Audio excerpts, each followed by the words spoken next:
Jnanatimirandhasya jnananjana shalakaya chakshurmilitam yena tasmai Shri Gurave Namaha.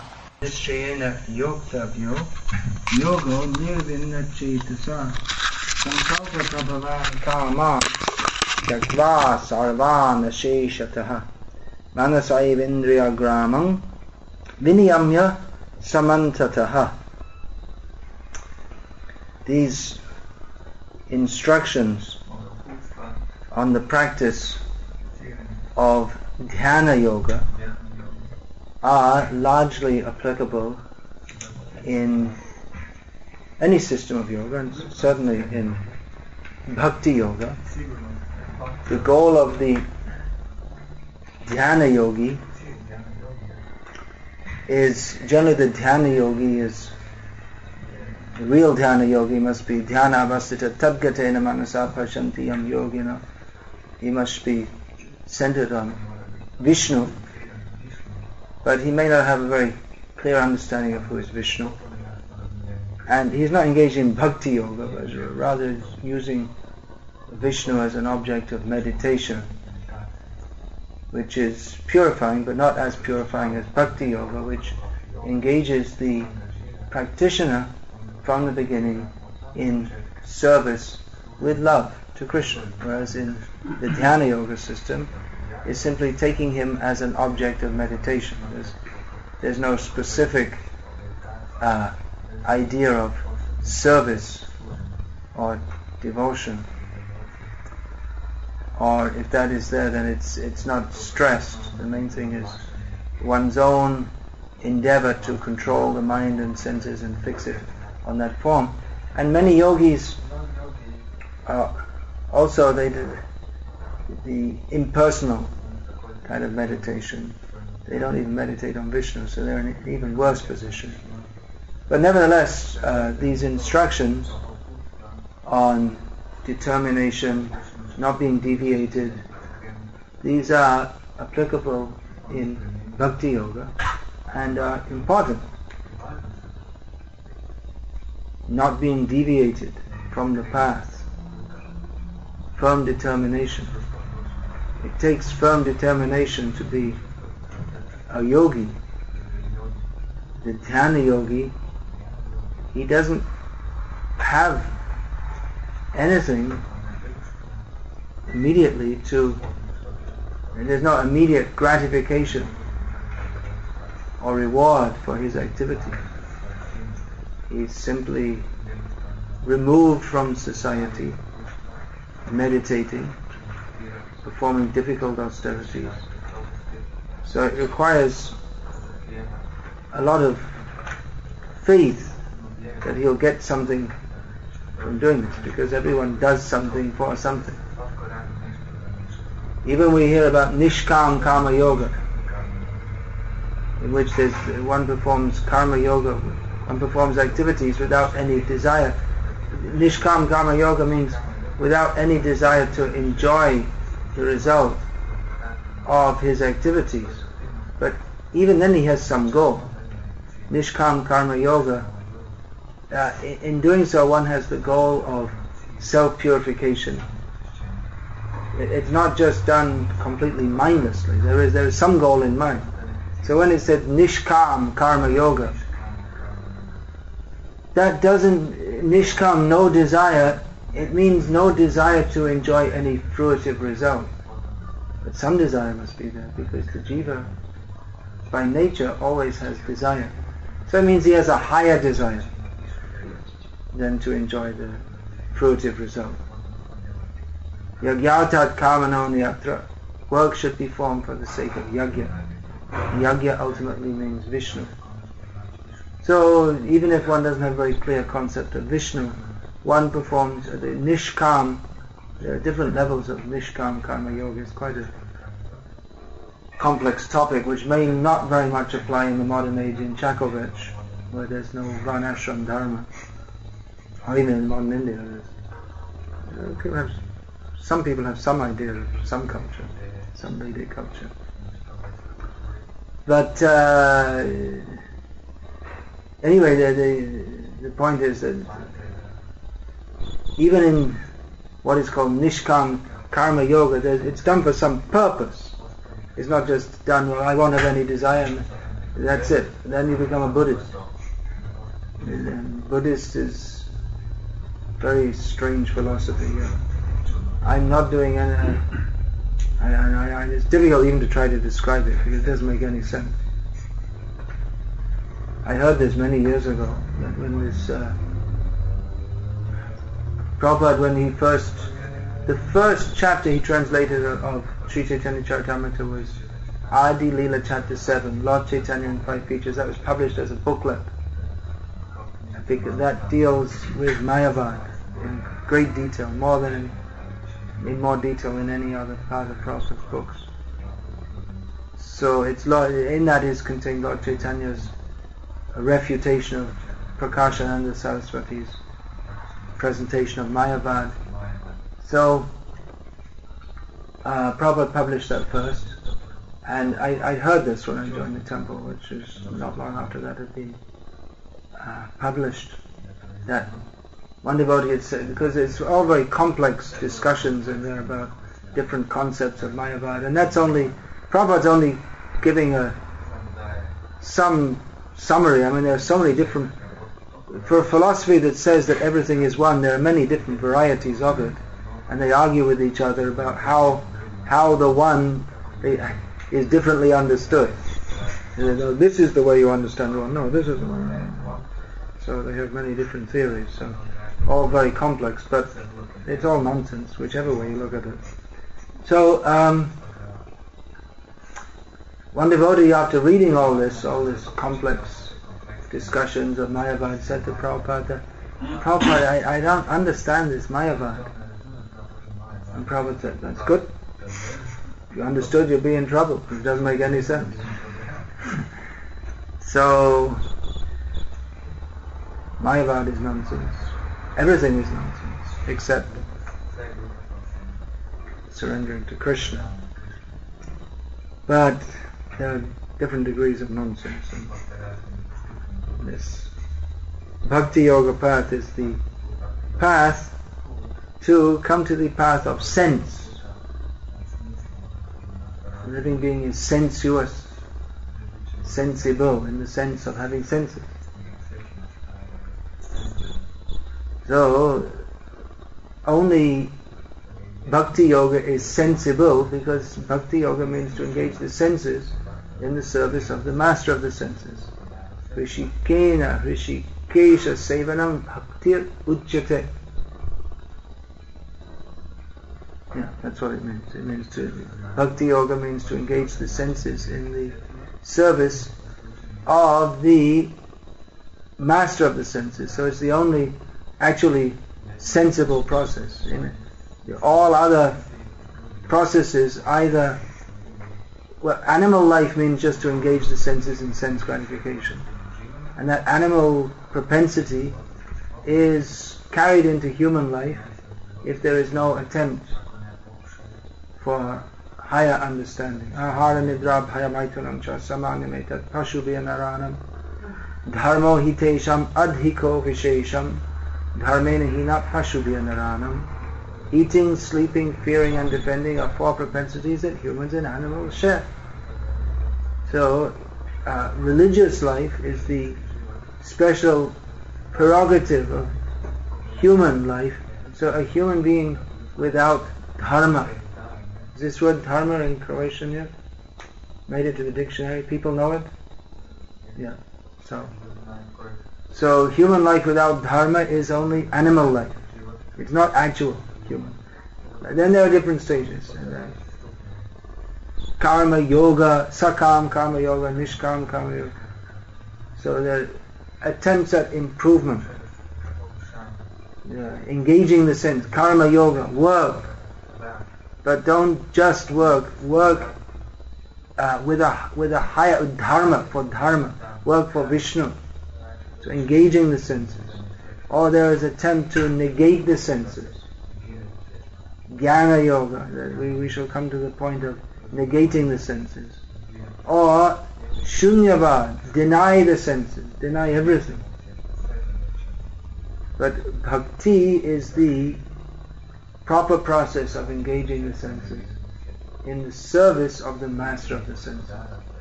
Perfect harmony, perfect dovetailing. People in the modern world are interested in harmony. How can we have harmony? But Prabhupada explained that many times with the simple example that in a still pool of water, if we throw many stones at one point, then it will create harmonious concentric ripples. But if we throw in many places, then it just makes waves, conflicting waves. So the center point should be the same. And that center point is Krishna. That is perfect yoga, to engage the senses in the service of the master of the senses. So very simple process, more simple than the Jnana Yoga process which is being explained here, which requires much difficulty to control the senses. Aruhya Kritrena, with Kricha, with great difficulty, the yogis ascend because they have to stamp on the senses, control, keep them under control, like wild animals. They have to suppress them. But a devotee has a very simple, easy, and natural process of engaging the senses in the service of the master of the senses, who is Krishna. Krishna is also sensuous. His senses are most desirous. In this material existence, if one is very much desirous of sense gratification, that is not of course in modern society that's considered very good, but in a cultured society, someone who is very lusty, greedy, always desiring sense gratification in various ways, is not considered very good. But Krishna is the most lusty, greedy, but that lust and greed is not of any material quality. Krishna, what is that? Lakshmi Sahasra Shata Sambrama Sevyama. He is served by hundreds and thousands of Lakshmi, and still he's not satisfied. Satisfied, yes, but he wants all the jivas in the material world also to come to him. Can you understand English? Okay, we have translation here also. So he's not satisfied. If he sees any jiva not serving me, he wants, come and serve me. He can accept and does accept service for his senses. Rishi Kena Rishi Kesha Sevana. He is the master of the senses, and he wants everyone's senses should be engaged in his service. So, what is that? If someone has many servants, if he's a very opulent, aristocratic person, or in the modern democratic age, we don't like the idea of anyone serving anyone else. One sannyasi told me in Australia, he was at the Sunday feast. He was taking prasadam, and all the guests were there also taking prasadam. And one brahmachari was serving him. So he said to him, "Go get me some more pakoras," or whatever it was. And the guest said, "How can you order him? What is this?" He didn't like that he should tell him. Vedic culture means, or any culture means, that the junior will serve a senior. They don't like it. Everyone should be the same. So maybe Krishna won't be very popular in the democratic state. He'll come and is he God or isn't he God? Is there God or isn't there God? We voted. No God. Okay, no God. Krishna, you don't exist. But you can't vote him out of existence. He is the master of the senses. And the position of the jiva is to serve his senses. And he can accept unlimited service. Just like Prabhupada said that sometimes people criticize Krishna. He has 16,100 wives. How lusty he is. Yes, Prabhupada, yes, he is supreme lusty. You cannot be so lusty. You are defeated. You are envious. You are desiring, but you cannot match Krishna's lustiness. Of course, we should also understand that lust, that is not the mundane lust. That's also described in Bhagavatam. That even though Krishna's wives were the most beautiful women, it's described when Rukmini, she came for her marriage. She was supposed to be married to Shishupal, and of course Krishna kidnapped her. But all the kings assembled there at the marriage. When they saw her, she was so beautiful that they all fainted and fell off their horses. They were so overcome with lust, desiring to enjoy. But she is only to be enjoyed by Krishna. So beautiful. We cannot imagine. Even on the heavenly planets, they don't have these stinking bodies like here. In this now, it's 36 degrees, and most beautiful woman or whatever, handsome man, but stinking, because unless they use some, what is it called, this deodorant or something. So stinking bodies. And even in the heavenly planets, they don't have stinking bodies. So what to speak of the Lakshmi Sahasra Shata Sambrahma Sevyama, far more beautiful than, every Lakshmi is far more beautiful than millions of Apsaras, and we cannot imagine how beautiful the Apsaras are. If we hear, then maybe we should explain to all the people that you can go to the heavenly planets, then maybe they'll become pious. Actually, that's the Vedic system. The Vedic says people are foolish, so the Vedic system is there. Go to the heavenly planets. You want to enjoy? Why bother here, this useless place? Go to the heavenly planets. It's much better there. All you have to do is do some pious activity. That it's also one of these Prabhupada said that I heard. Prabhupada said these Apsaras, they're so beautiful, if you saw you would faint. They're so much attractive. But they cannot attract Krishna. Krishna is not attracted by mundane stool, pus and blood packed in a skin bag. These Nazis in the Second World War, they used to make wallets and bags from human skin, right? In the concentration camps. So that's very nice. You'd like to have one? A wallet made from human skin? You'd like, if you tell it's the skin of a very beautiful woman. Will it be attractive? It's still horrible. Well, that's it's skin on or off. It's so Krishna is not. Even we're not attracted to it. If you separate the skin from the blood and the bones, it becomes repulsive. Or if you take off the skin, take it away. They have all these pornography magazines. Everyone's looking. So the same magazine, and then you pull all the skin out and just show what's underneath. Will everyone look? Oh, how beautiful! You want to embrace? Is it nice? So we're attracted to blood and bones. Krishna is not attracted to blood and bones. Even that's described, Narayan Rishi meditating to show to the world the path of austerity. So Indra thought, oh, it's another Rishi. Okay, get the Apsaras, get down there. It's time to seduce another Rishi. So they all went there and did their dancing as usual. And then Spring Personified came and Cupid shot a few arrows, and Narayan Rishi said, oh, hello there, Cupid. How are you doing? Oh, you brought some beautiful girls. You like beautiful girls? Here. And he produced more beautiful girls than Indra had sent from his own person. You like beautiful girls? You take one of them. I don't want your girls. You take one of mine. So he's not attracted. Everything is coming from him. So Krishna, that's described in Bhagavatam. He's not attracted. He was not attracted in any mundane way to his coquettish. Prabhupada uses that word, coquettish. Is that the same word? Yeah, okay. It's not a common word in English. It's an outdated word. So he was not attracted to the coquettish behavior of his wives. He was fully self-controlled. Bhishma Dev, famous as the great brahmachari.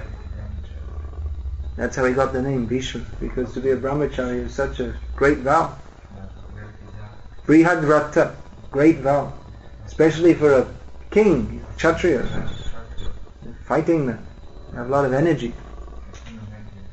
But he took the vow, no, brahmacharya. And he took it, even his guru ordered him to get married, and he refused. He rejected his guru. You're saying wrong. He fought with him physically. Not generally recommended, but there is the case given in Shastra. Of course, Bhishma was a Kshatriya and Parashuram acting as a Kshatriya. Anyway, Bhishma, he praised Krishna as the greatest brahmachari, and he himself is praised as the greatest brahmachari. So Krishna has no mundane desire for sense gratification. Krishna cannot be attracted by the blood and stool of this world. But he is attracted by the loving desire of his devotees to engage their senses in his service. And because Krishna is the reservoir of loving exchanges, Krishna is the reservoir of rasa, he can and desires to engage in unlimited exchanges with unlimited numbers of devotees. So Krishna is the greatest sense gratifier by far. No one can compare to Krishna in the matter of sense gratification. But Krishna's sense gratification is completely pure. Krishna's sense gratification is not exploitive. In this material world, one can only enjoy sense gratification by exploiting others. And the more gross the sense gratification is, the greater the exploitation is. You want to eat. Whenever we eat, we have to exploit some living being. Or we want to enjoy sex, well, we have to enjoy with another being. So that is, in the Vedic system, the exploitation is, or any civilized system, the mutual exploitation is turned into a religious act. But it's accompanied by religious ceremonies, wedding rites, and the act is channeled towards religious life, so that can be purified. But without dharma, or the highest expression of dharma, service to Krishna, then sense gratification, engaging the senses, means to exploit others. In Krishna consciousness, engaging the senses means to engage them in the service of Krishna, even though it may appear to be the same activity. A non-devotee eats. Ye prachanti atma karana bhunjate te dvagham papam. They eat sin. If one eats for sense gratification, even just for maintaining the body, then it becomes sinful. Whereas the devotees of the Lord, they are not sinful because they take Krishna Prasada, which is purifying. That appears to be the same thing. A devotee engages in sex life, but that is dharma viruddha bhuteshu kamosmi bharatarshava. That is a representation of Krishna, because he does so for the production of, for bringing forth. Production sounds like a factory, but for bringing forth Krishna conscious children. And he does so with a sense of responsibility. The children will come, I have to take responsibility. So that is not like the animalistic life of the non-devotees. To quote John Lennon, we were talking about quoting John Lennon, another quote from John Lennon.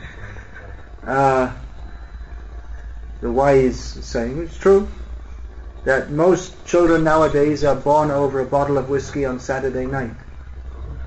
So that's not Krishna consciousness. That is sense gratification. So devotees and non-devotees, they may appear to act in very similar ways, but the devotee is purified by his activities, because his activities are offered in the service of Krishna. Whereas a non-devotee is becomes more contaminated, more and more contaminated by engaging in activities in which he himself tries to take the position of Krishna. I shall be the sense enjoyer. What's that verse I quoted many times? I quoted yesterday, and I said I quoted this verse so many times, almost every lecture. Ishvaraham maham bhogi. I am the controller, I am the enjoyer. But no, Krishna is the controller. Krishna is the enjoyer.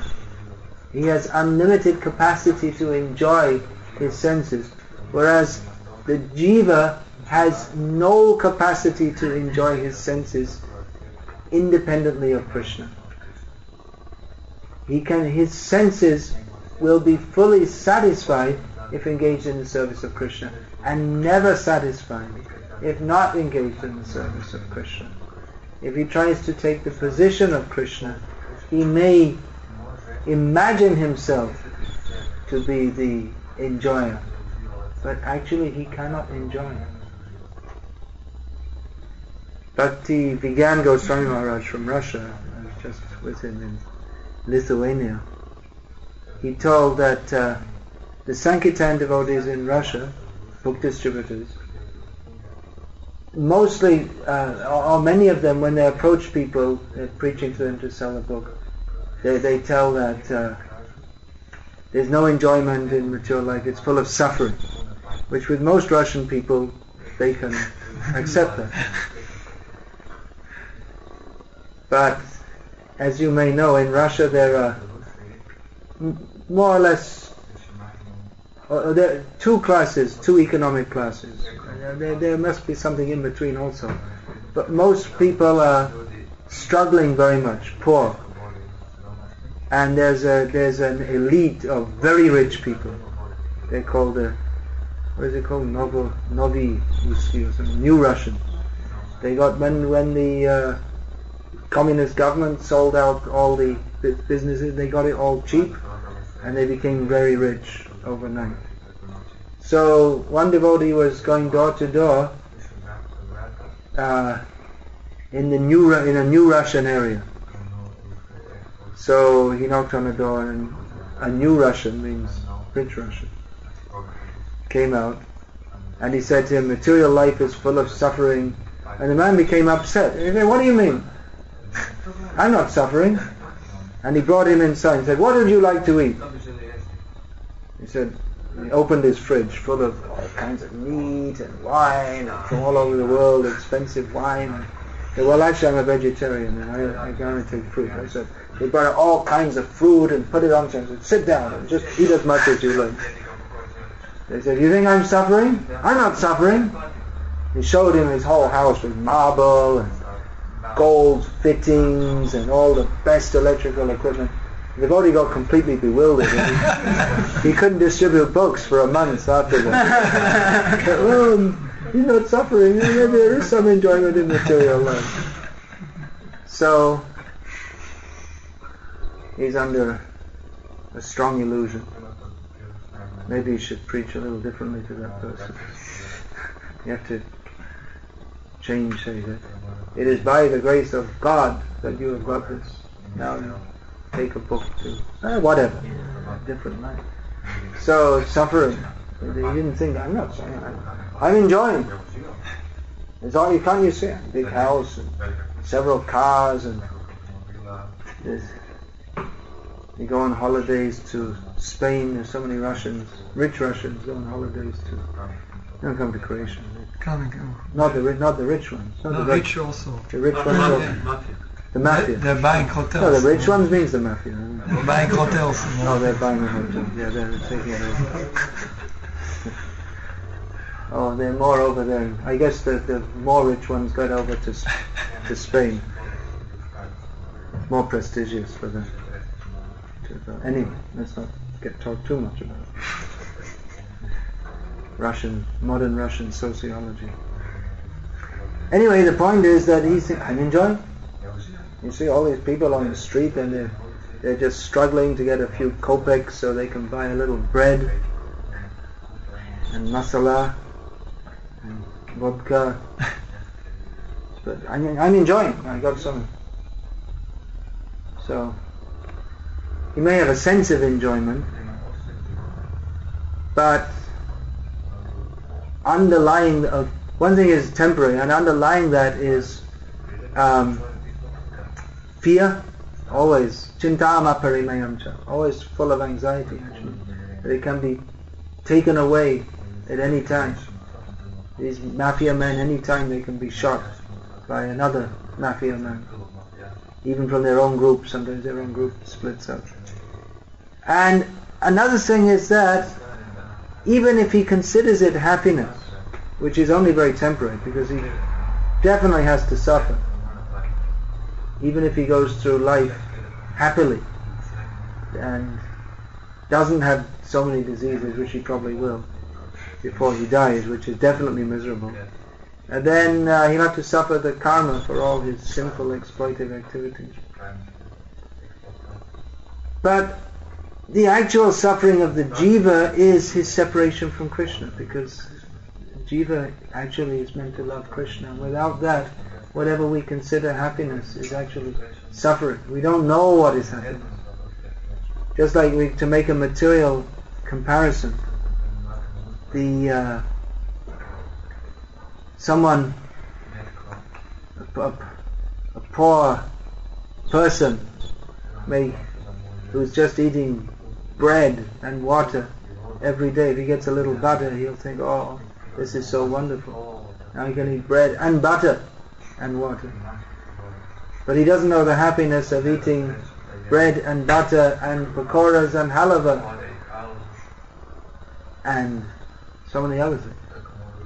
But he's saying this is wonderful. He doesn't have knowledge or experience of the jiva, he doesn't have knowledge or experience of the unlimited happiness, or he's forgotten that of his relationship with Krishna. So this is Jaiva Dharma. The jiva is meant to be with Krishna. And Krishna, he's never overburdened by the ability to enjoy. For the jiva, he may have so many things to do that he doesn't know what to do. Nowadays, internet, there's so many things you can do on the internet. Or in a big city like London or New York, there's so many things to do. If you have money, there are millions of things you can do. And then eventually they become bored, because they've done everything, been everywhere, seen everything. What is there left to do? Nothing. You get someone gets money, they travel around the world, they see this, they do that, they climb up mountains, they do hang gliding and parachuting and scuba diving and what's that, bungee jumping, and it's so and what's left to do? And they just become bored. I read about one Maharaj before Indian independence. He had so much money, didn't know what to do. He had so many beautiful women. Just looked at them, no interest, because he'd run out of interest. He was trying to get different kinds of expensive aphrodisiacs, with all these beautiful women just looking at him. No interest. He lost all interest in sex. Not because he was a yogi. He was trying to get his interest back, but just overdosed. No interest left. But Krishna doesn't become bored. Krishna is always finding different ways to enjoy him, and not in any degraded way, but he knows the actual secret of enjoyment, which is not... Actually, we say Krishna he enjoys this through his senses, but the enjoyment of Krishna's senses, it's different to that of the jiva, whose enjoyment is based on sensual gratification. But Krishna's enjoyment is not actually based on his sensual gratification, as he says, Patrang pushpang phalang toyang yome bhaktya prayachati tadahang bhakti paharitam ashnami prayatatmanaha. If one offers me leaf, flower, fruit or water with bhakti, I will accept it. So where's the sense? Even you, what to speak of Krishna, even you and me, if we're given some leaf, some flower, some fruit, some water, just some leaf. What's that? What am I supposed to do? Some water, then you have some beer, or at least some mango nectar or something. But Krishna said, I will accept it. And he says it in Bhagavad-gita also. It's not just something polite, but it says in Bhagavad-gita, which is delineation of the highest truth. So what is it? It's not leaf, flower, fruit, water, it's the bhakti. Through his senses, Krishna is accepted. Vidura's wife, banana peel. Krishna is eating. He's eating and enjoying. Very nice. What's he enjoying? Anyone ever have banana peels? Monkeys do. Humans, not usually. I never saw. Could be, if you're really hungry. Well, you do actually when they cook it as a vegetable, right? In South India.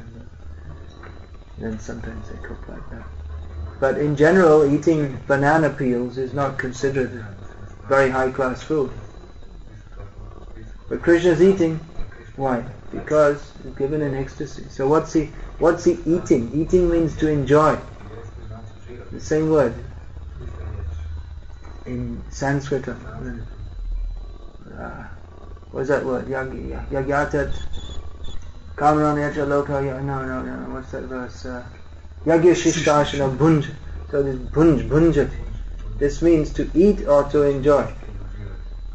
So Krishna, what's he eating or what's he enjoying? He's enjoying the offering of love of his devotees.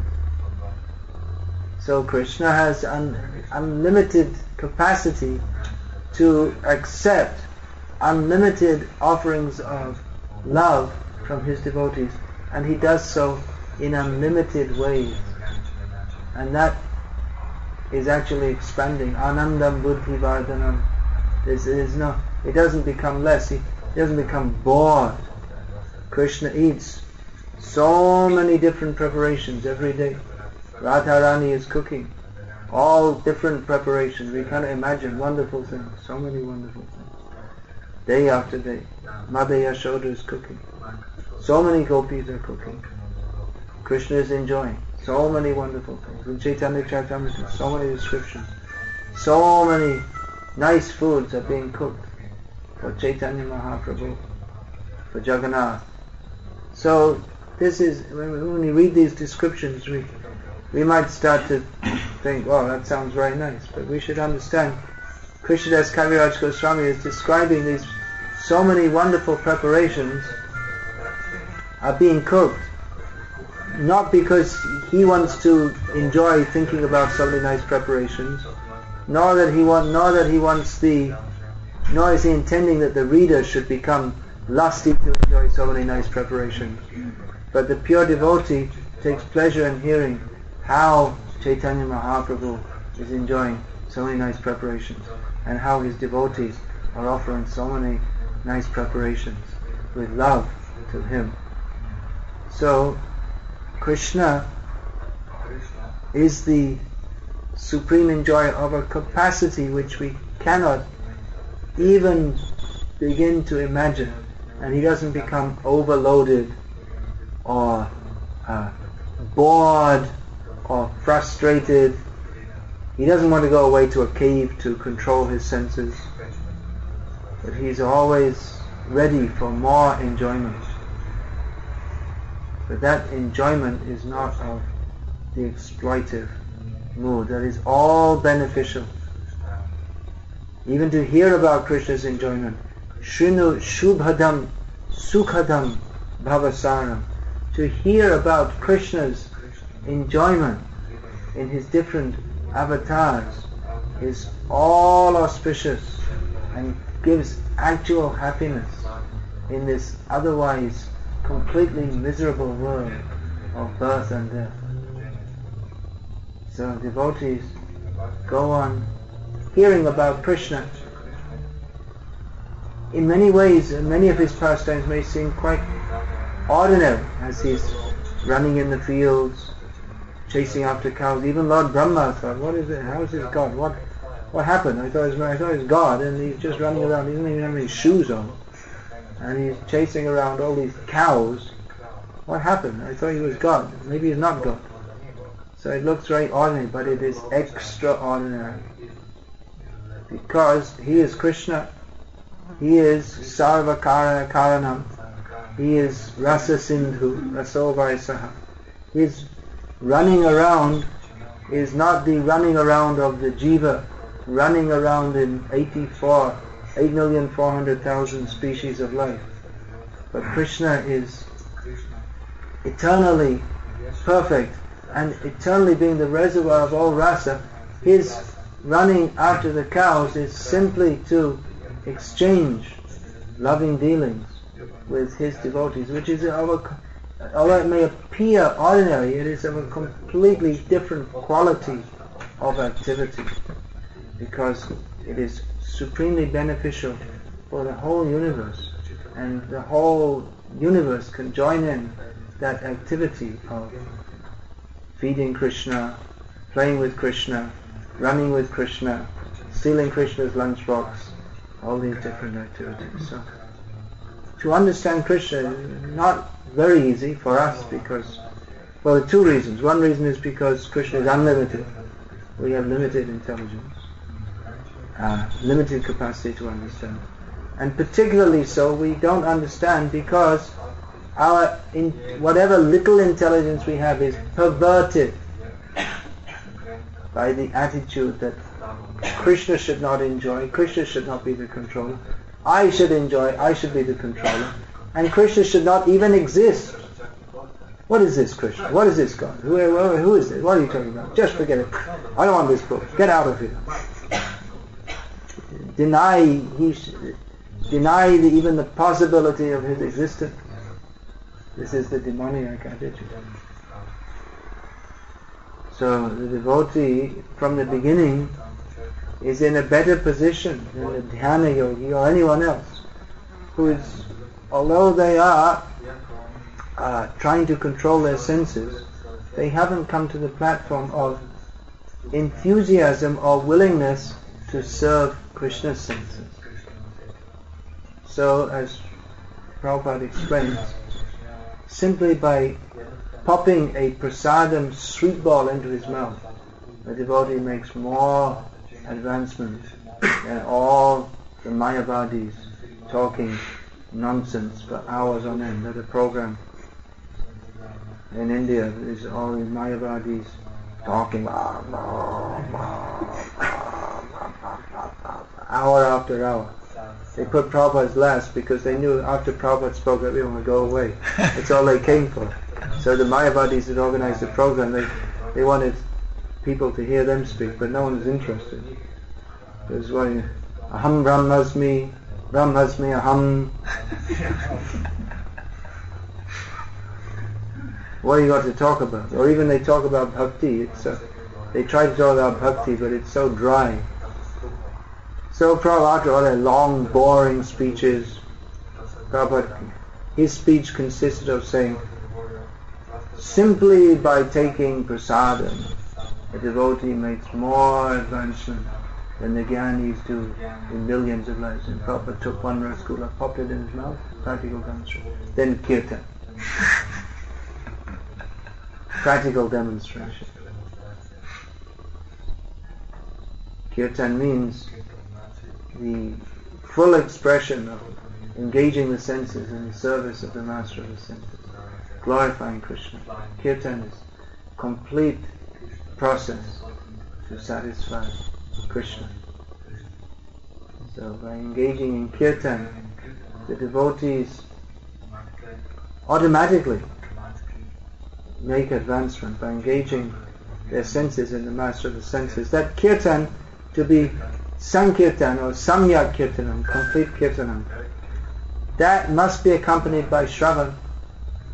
Otherwise there's a possibility of taking kirtan even as something for my enjoyment, because the tendency of the conditioned soul is to do everything for his own enjoyment. So even we come to kirtan, we may think how nicely I'm singing,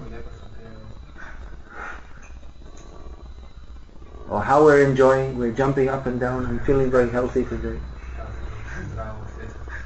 We have to understand, this is service. Kirtan is for Krishna's pleasure. And certainly the devotee takes pleasure in performing kirtan, but that pleasure, the actual pleasure of kirtan comes when it is done as an offering to Krishna, and the pleasure is derived from the blessings of Krishna, his reciprocation. Service, sevon mukhe hijivata, swayameva spurati. With the attitude of, actual kirtan means with the attitude of service. So this has to be imbibed by hearing again and again how we are not the enjoyer, we are the servant. Our position is to serve Krishna. Loving service.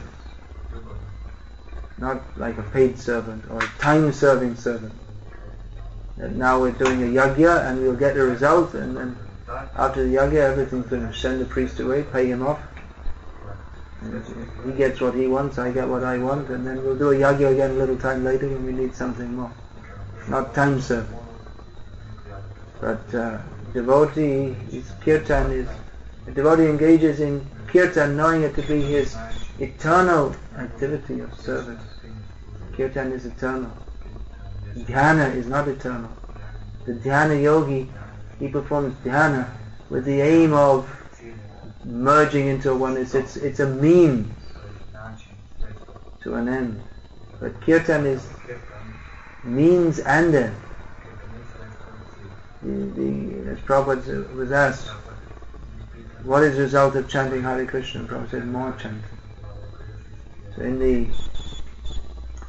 the incomplete stage, or in the aspiring stage, sadhana dasha, one is aspiring for Nayanam Gavada Shuddhaya Vadanam Gadgara Ruddhaya Gira Pulakaya Nichitam Vapukada Tapanama Gahane Bhavishati. One is aspiring for the perfectional stage where his service attitude becomes so much developed. So actually the intrinsic nature of the soul is to serve Krishna, when all other ideas are thrown out and there's only the idea how to serve Krishna, how to love Krishna. Then Krishna will certainly reciprocate, and the devotee will in great ecstasy chant the names of Krishna. So the devotee is aspiring for that perfection. Siddhi lalasa. Kabe hobe bolo shede nama amar aparad haguchi shuddha name ruchi kripa bale hobe hridaya shancha. Asking, when will that day be mine? By the mercy, the power of mercy inspired in my heart, being freed from all offenses, having taste for the holy name of Krishna. So a devotee is aspiring for that stage, and when he reaches that stage, then his kirtan doesn't stop. That now I did enough kirtan and now I reached the perfectional stage and now something else. But rather the kirtan increases. So his whole life and whole being is kirtan. Of course, kirtan in its intrinsic sense includes all activities of devotional service. Srila Bhaktisiddhanta Saraswati Thakur used to, at the time of initiation, he sometimes said, but not always, but when preaching to his disciples, he would often say that all devotees, they should all chant 64 hours a day, 1 lakh of names. So then one of his disciples said to him that, well, you're always saying this, and that the deity here, Chaitanya Mahaprabhu, Chaitanya Mat, will not accept any offering unless, except from people who are chanting 1 lakh of names a day. But he said, I don't see anyone here except you who's chanting 1 lakh a day. Bhakti Saraswati said, "You don't see, but I see." And he couldn't understand. People are chanting a little bit, and all the rest of the day they're doing other things. But he told that later, after the disappearance of Bhakti Saraswati Thakur, then he understood that the service, the dedicated service, that is equivalent to chanting. Fully engaged in service. So these are all very wonderful topics. Better than being a meditative yogi is to be an active yogi. Devotee is meditative also, but not just sitting and meditating, but actively meditating, fully engaging his senses in the service of the master of the senses. And if we don't do that, then the senses will be engaged in the servant of the master of the senses called Maya. If we think I shall just sit and meditate on Krishna, or if we think I will just sit and chant, Nirjan Bhajan. But if we don't have the adhikar or eligibility for that, then the senses will agitate. Use me, do something with it. I want something. Give me some sense, give me some gratification. So, better than become a victim of the senses is to engage the senses in the service of Krishna with full surrender. So he will be satisfied and we will be fully satisfied. Yenatma suprasidati. Hare Krishna. Any questions?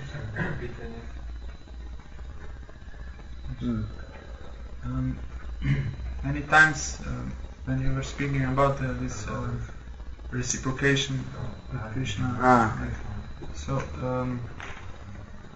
we understand that this because of offenses sometimes we don't feel this reciprocation, but many times I try to endeavor very much into devotional service, but still somehow or other we don't feel reciprocation with Krishna. We're trying in devotional service, but we don't feel reciprocation with Krishna because of offenses. Maybe because of offenses, it may be that Krishna is testing us, hiding himself to see if we'll go on. Even Gorky Shodas Babaji Maharaj, what a high-level devotee, he would sometimes express frustration. I'm chanting and chanting, but I'm Nam Spurti Hotsena. I'm not getting the taste of the name. The name is not manifesting. And he'd go and jump in the Ganga and stay there for 3 days or something and do his chanting underwater in protest. Whatever. Who can understand the minds of Gorky Shodas Babaji Maharaj? So maybe that many devotees they may have experienced that anyway you're going on with your service. You have to do our service. It may be difficult. We're going on and on and on, and and then at some point Krishna just showers them us, and we feel his reciprocation in abundance. So even in Krishna's reciprocation, we shouldn't demand it. Like Krishna, I'm doing service. You come and show yourself to me now. Why aren't you? Come on, I'm serving you. You have to come here right now, and then we'll dance together. Not like that. We can only await Krishna's mercy. It's a chatak bird. Even there's all so much water around it. It's just waiting for the cloud. Maybe 2 months, 3 months. I'll only take the water from the cloud. So we have so much opportunity for sense gratification, but we won't. We'll only wait for Krishna's mercy. We'll wait. We're waiting. With faith that Krishna will give. And even if Jagannatha Swami Nayana Pattagami Bhavatu, even not showing himself, anyway we have nothing else to do. Only to wait for him. And for a devotee who has that attitude, then Krishna is purchased. Krishna is purchased, he may run away again also. You can't trust him. He's not your property. He's always independent. He left the Rasa Leela. What to speak of us? He left the Rasa Leela and the gopis captured him more in his absence. So it's not our business to demand from Krishna. Now I'm serving you, you make me happy. But rather, aslishava padaratang pinashtuma madashanam namahatam karotuva yatatata vidadhatu lampato mat pranam natastu savanapra. You show yourself to me, I'll be happy. You don't show yourself to me, I'll be unhappy. You reject me, you crush me, whatever. But anyway, I'm your servant in any circumstance. And for such a devotee, then Krishna certainly gives himself. But patience is also required, as Prabhupada quoted in the purport. He quoted from Upadeshamrita, Utsahan nisya dharya, patience, dharya. That's also, we can't expect. We're talking Aslishava, that's the mood of Radharani, and that's the most elevated level. I was going to say imaginable, but it's beyond our imagination. But that's just to demonstrate what the attitude should be. Why Radharani is so much exalted? Because her mood of worship is the most exalted. And although we cannot be her, we cannot be on her level, she is the one who we all have to follow. She is the guru of bhakti. She is bhakti. So we have to follow her. By her mercy, we can attain to the service of Krishna. Yeah? Anything else? In our determination, after being determined, Krishna reciprocates. And he gives confirmation. From the inside, we feel confirmation. But what if all devotees say it is wrong? But from inside we're quite sure. I mean, definitely sure. What to do? We feel we are right, but devotees tell us we are wrong. What should we do? Well, unless Krishna is personally telling you you're right, check again.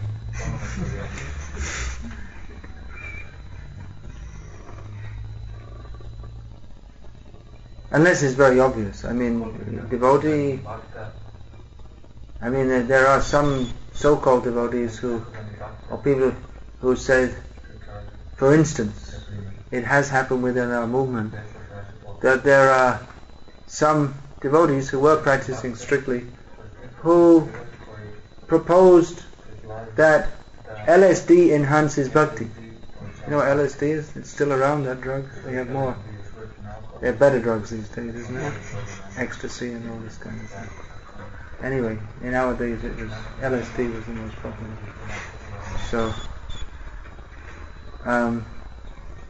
it was proposed, this enhances bhakti. So you get, I don't know exactly what they were preaching, but some people went for it. But I mean, this is clearly against the principles of bhakti. Other things may not be. And it may be also that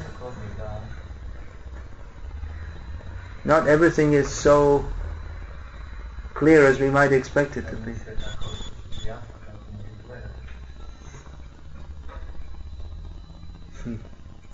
What would you think of someone who, in the kitchen, cooking for Krishna, started to pop sweet balls into his mouth? Should I say? Yeah. Well, either he is complete beginner or he has some serious relationship with Krishna. And that's a good answer. Did you hear that? He's either a complete beginner or an offender or has a serious relationship with Krishna. Yeah. So Prabhupada did that once. He was showing devotees how to cook and he started popping them in his mouth. So that's also a consideration.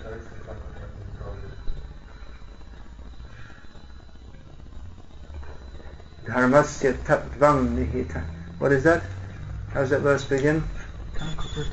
Tarko pratishta shutiyo vibhinna na sabrishya yasya matam labhinnam. Then, how does that continue? Dharmasya tattvam nihitam guhayam mahajano yena gata sapandaha It's very difficult to understand what is Dharma. Different Shastras say different things, different Rishis say different things. Therefore we should follow the path of the Mahajans. There may be different people who say we're following. That will be seen in course of time. There are many who say we're following, but after some time it's seen that it becomes clear that they're deviating. Even then they may not admit. There are so many Upasampradayas who claim to be followers of Chaitanya Mahaprabhu. And Bhaktisiddhanta Saraswati Thakur especially philosophically dissected what are all their faults, how they're not actually following Chaitanya Mahaprabhu. So, if we're under the guidance of a self-realized Acharya, it becomes very easy. But even then, most of us will accept that Prabhupada was a self-realized Acharya. There are some people who consider themselves more self-realized than him, fit to criticize him. But even then, there are so many opinions on how to follow Prabhupada. So now, what does that mean? Does that mean that, well, every opinion is good as any other? No. We have to see. We have to see in the practice. The practice will, how one is practicing Krishna consciousness will help to a large extent to understand how correct is the understanding of those who claim to understand Prabhupada or to be following him.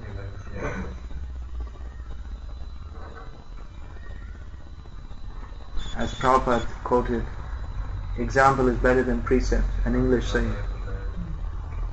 And another English saying is, actions speak louder than words. Prabhupada quoted both of these. That's actually there in Bhagavad-gita, like Krishna himself says. I act. I don't need to, but I act. And he gave the example of kings like Janak Maharaj, who didn't need to act, but they did anyway to set an example for others.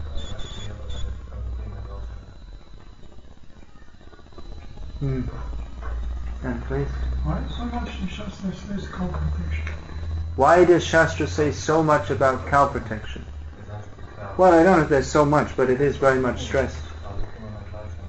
Well, there are various reasons for that. The cow is very dear to Krishna. Cow is also very important in Vedic society because the milk is required for making the finer brain tissues which are necessary for self-realization. Ghee is required for yajna, which is the central point of Vedic civilization. Even the urine and stool are purifying. They're used for purifying everything. All the demigods reside in the cow, not an ordinary animal. Hare Krishna, all glories to the Cakovec devotees and those who have come from Zagreb and other places. Osijek, Ljubljana. Thank you for coming.